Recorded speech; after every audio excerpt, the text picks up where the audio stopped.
Welcome back to my channel. In the previous video, I showed you how you can use react.memo to optimize your child component. If you haven't seen that video, I'll post a link to that video in the description. And in this video, I'll show you how you can use a hook called useCallback. So let's imagine a scenario where you would like to change the state of your parent component from a child component. So what I'll do here is I'll take this button element and I'll move it to child component.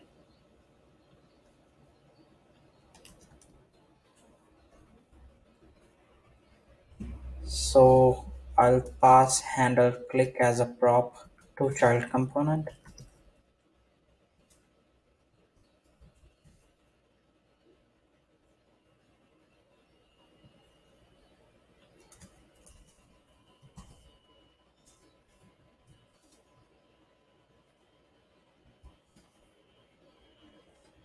Okay, that should do it.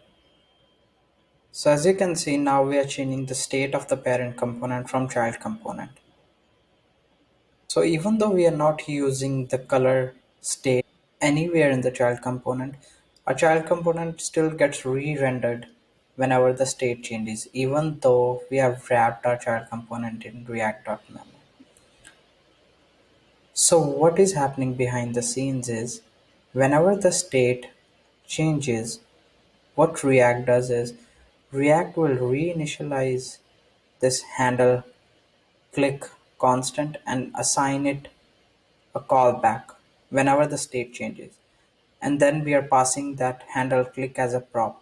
So what React memo thinks behind the scenes is this handle click is different on every state change. So React memo will re-render this component again.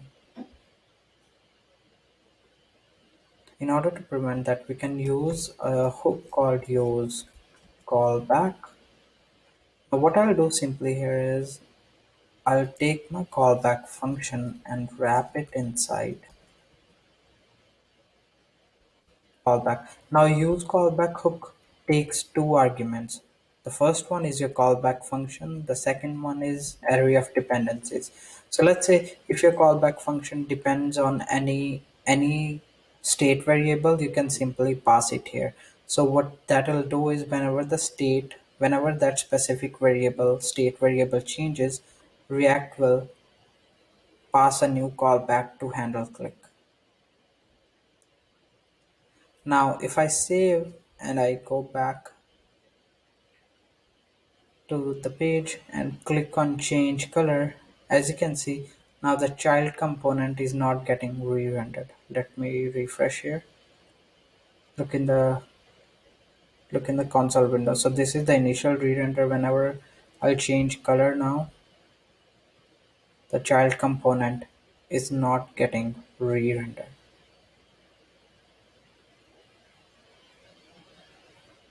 Okay, this is how you can use a hook called use callback whenever you're passing props to your child component. Now, in the next video, I'll be showing you how you can use a hook called useMemo to further optimize your components. Thank you so much for watching. Make sure you subscribe to the channel. Thank you.